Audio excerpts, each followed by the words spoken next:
me to start paying. Oh,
Hi, everybody. I'm William, the eldest son of the Kinney family, and my mother's present along with my brother. And yeah, I want to thank everybody for coming out today. Greetings, I'm Julie. I'm the matriarch of the Kinney family.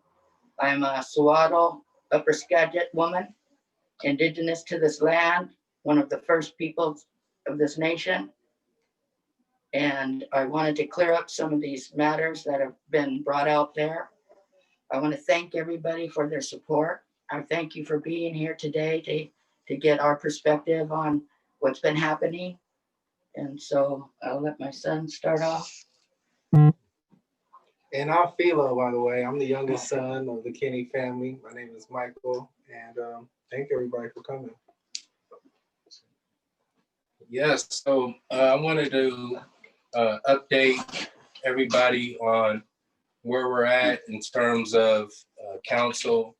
And I wanted to let everybody know that we are finalizing the retainer agreement with council, and we should be squared away hopefully by the beginning of Monday next week.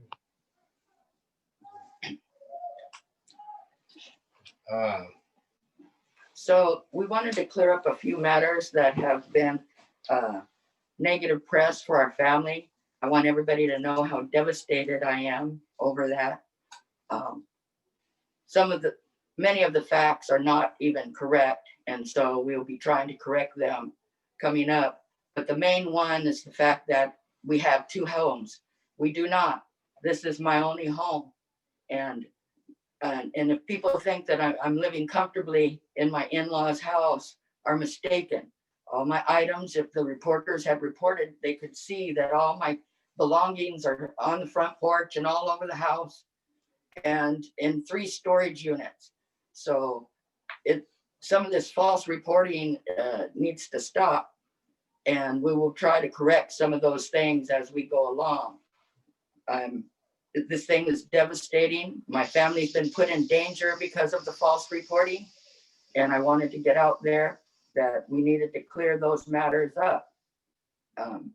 There's all those things that are being brought up against us, in fact, are evidence of the agencies that attack the people to get them out of their homes. So the more they dig, the more they'll find that it's agencies' duress and fees and fines and ticketing that has brought people to this state that I found myself in. The systematic bureaucratic targeting that we've survived is now coming to the forefront. You can see all these marks that they've used to try to discredit us or from our community, and the people know us and they have established a close relationship with us and know that we are none of those things that are being portrayed in the media.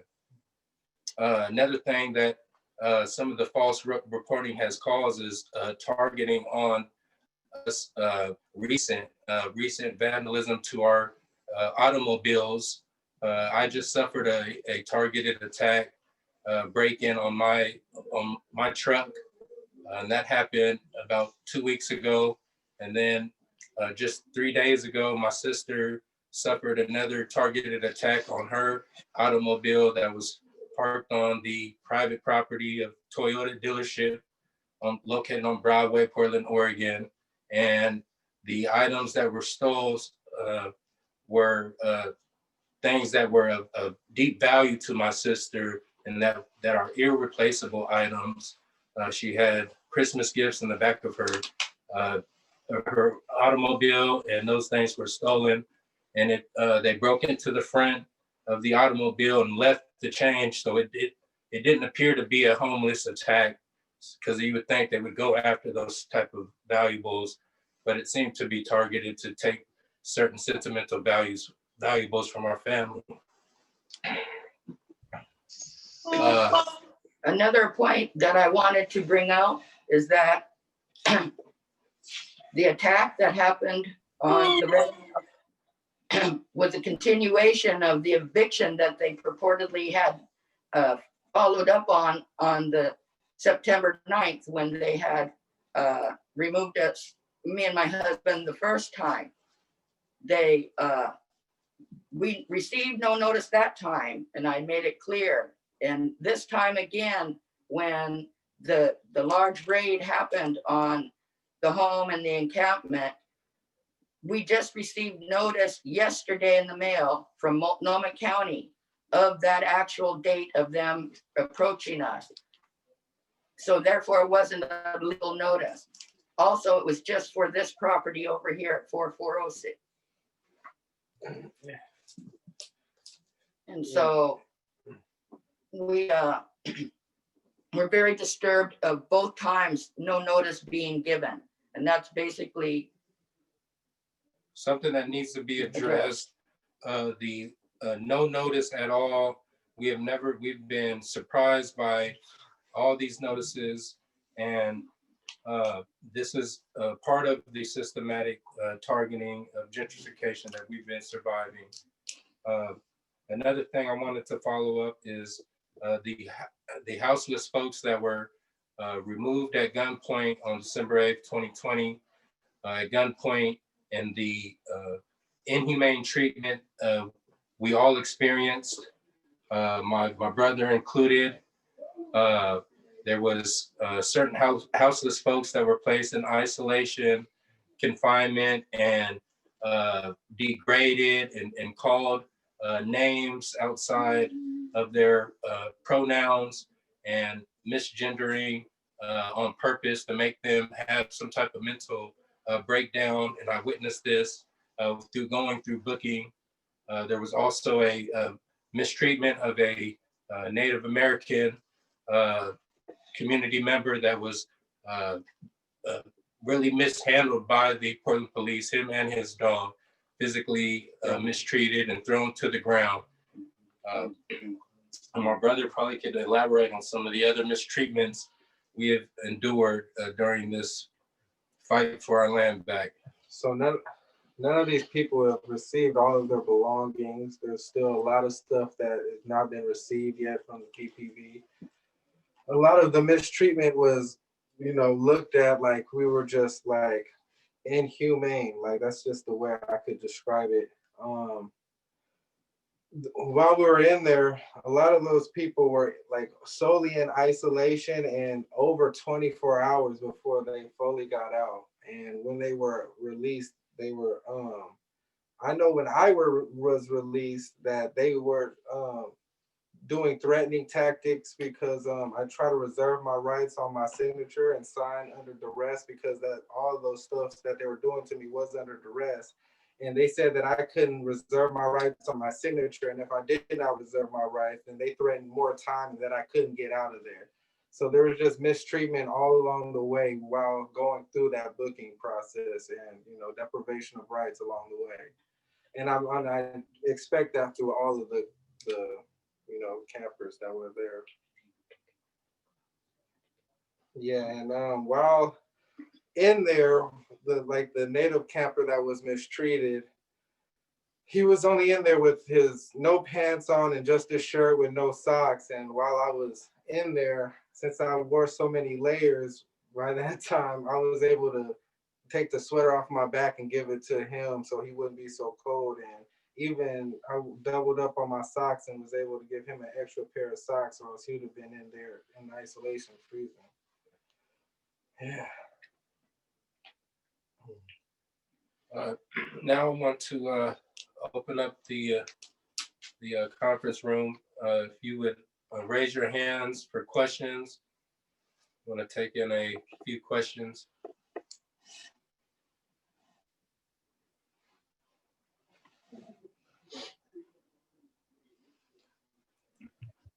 I have a question. Wait, who is it? Ask who they are. Who's speaking right now? Hey, what's up? My name is Bridget. Are y'all ready for questions? What publication? Identify. Yeah, we need to know your publication. I'm not with a publication. I'm just a local activist here in Portland. Yeah, We're taking questions from publications. Oh, gotcha. Okay. thank you.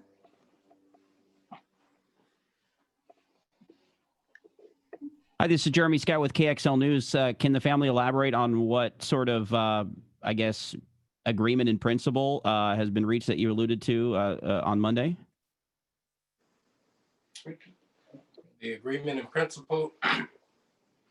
The agreement in principle met with the mayor's office was that we all share the common goal of making sure the Kinney family maintains their home.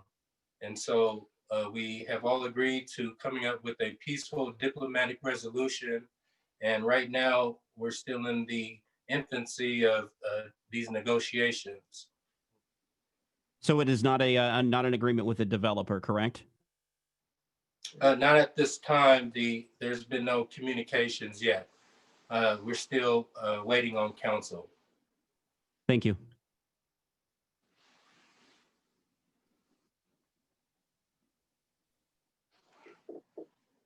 Hey there, Nat Moon from KBOO.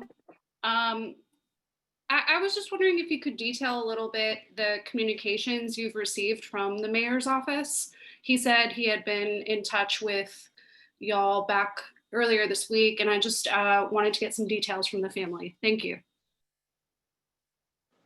Yeah, so we've been in touch with the mayor's office every day this week, just touching base on where we're at with getting qualified counsel in place. And the mayor's office has reassured us that we're going to meet at, come to a common ground and figure out the best resolution for this matter.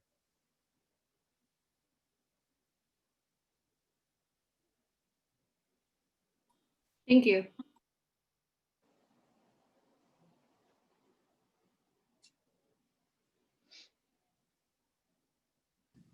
Jayati Ramakrishnan with the Oregonian. We're not taking Oregonian. Yeah, we're not taking questions from the Oregonian at this time. Thank you.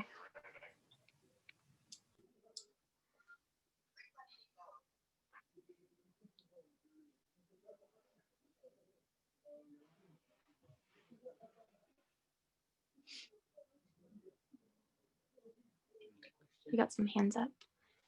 Looks like.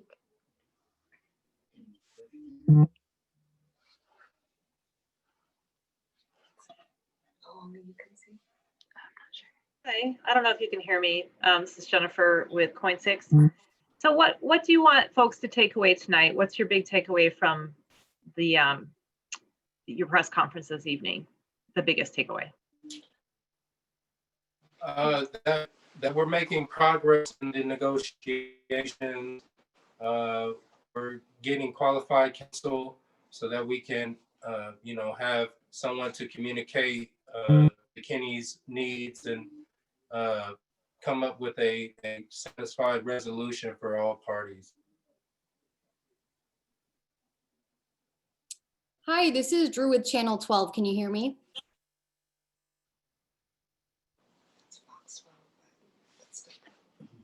Yeah. I was just wondering, what is the ideal solution, resolution to this for you guys?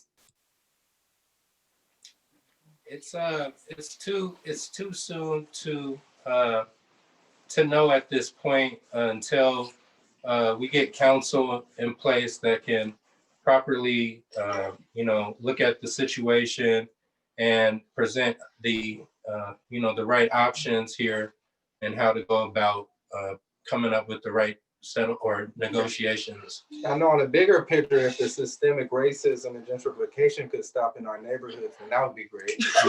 Yes. Thank you. And just to clarify again, you said you have not been in contact with the developer as far as reaching an agreement there. They've never tried to reach out. I've spoke to Azarugas one time, and that was when I served him personally at his home, and he said that this was the worst deal of his life and that he just wants his money back from the bank. That was the only time. That was about a year ago that I spoke with Azarugas. Have film of that. And just one more thing, sorry, just to follow up. Is there a timeline as far as when you guys will reach an agreement with the mayor's office and with the developer? Do you guys have a ballpark timeline on that? That's too soon to say, because at this point, like, it's just been a whirlwind, we just were, drastically removed from our home, displaced, and now everybody's pushing to decide quickly. And there's been a lot of damage to the home. Like, they've just practically put the house in shambles. So like buying the house back at what they paid for, it's like we gotta just early negotiation. Too early in the negotiations to even think about anything.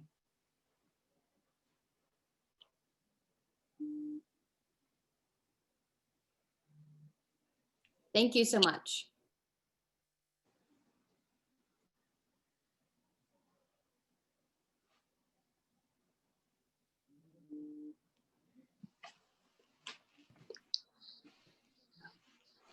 Two more. We'll take 2 more questions.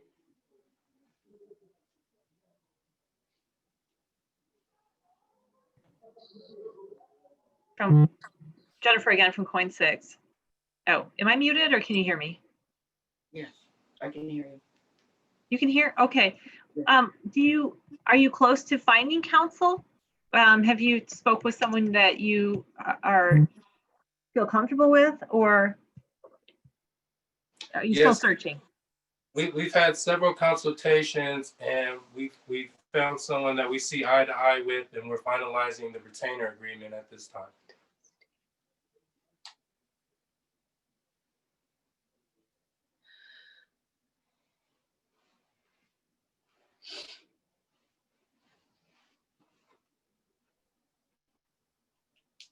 Hi, it's Drew again. I just had one other question. I saw that on the GoFundMe, you guys have gotten over $300,000 raised in a short amount of time. I was wondering if that money will be used for legal fees or buying back the home. What are the plans for that? At this time, we're just holding it in trust until we figure out what council recommends that how to best move forward in the situation. So right now it is held in the community's trust, and we do have potential or bigger endeavors of doing something big for the community, such as a community center. Thank you. I'd like to jump in on that since we brought that subject up. I'm overwhelmed that I've never seen anything like that before. I'm not familiar with GoFundMe or any of those things, but I need to say it is my honor for anybody that has even thought to step up in such a way. And I'd like to see this happen for families again, because this is unprecedented. And I'm honored and grateful. And we're trying to get the right counsel to go in the right direction and make the right decisions with this, because like I said, I have no knowledge of it, and I'm just grateful to the people that rallied together for me and my family. And I hope that they do it for all other families.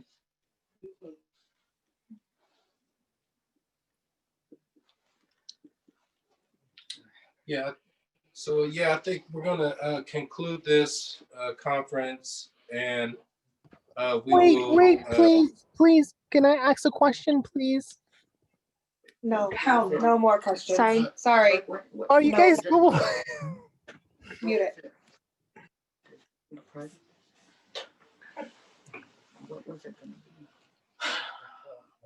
We're gonna We have let to them know wrap. that we'll be releasing a recording in multiple languages at the press conference for accessibility. Oh yeah, we will be releasing this press conference in multiple languages so that everyone can interpret what was said.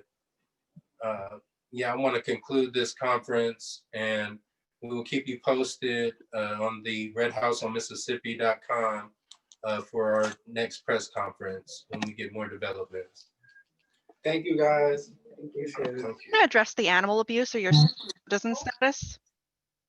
Again, false information. We should have answered that. Like, I Yeah. think we should address that. You want to? You want to address that? Yeah, really Let's quick. address that. And who is that speaking? Yeah. My name is Anna. I'm not with any publication.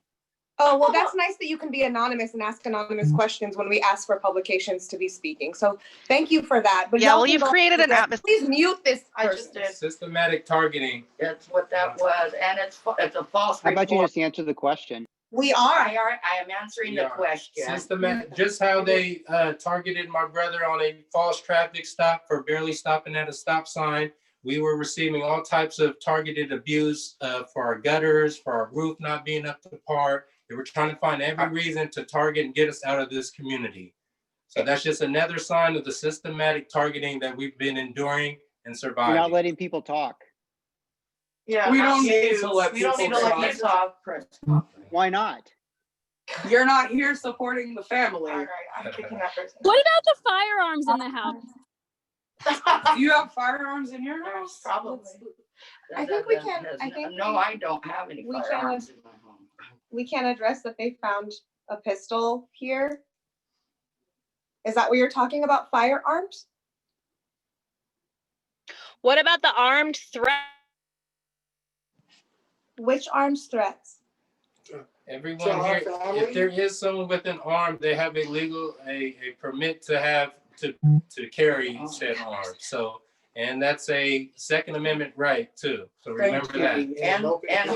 And homeless people that are out on the streets, whether they have to have protection for themselves because they're out there 24/7 is something that I wouldn't know who has what. So those kinds of things trying to be put on my family again is what's damaging to my family. The press invaded a place where I thought my husband would be safe. We are not safe right now. Yeah, and government should be afraid of their people. How PPD and Multnomah County sheriffs came in like Gestapo with automatic assault rifles, 100 men, 100 women. That needs to be addressed. We need to demilitarize PPD. Thank you. Defund PPD in Multnomah County. Thank you, guys. That would be the end of Again, I appreciate all the support from those that support my family.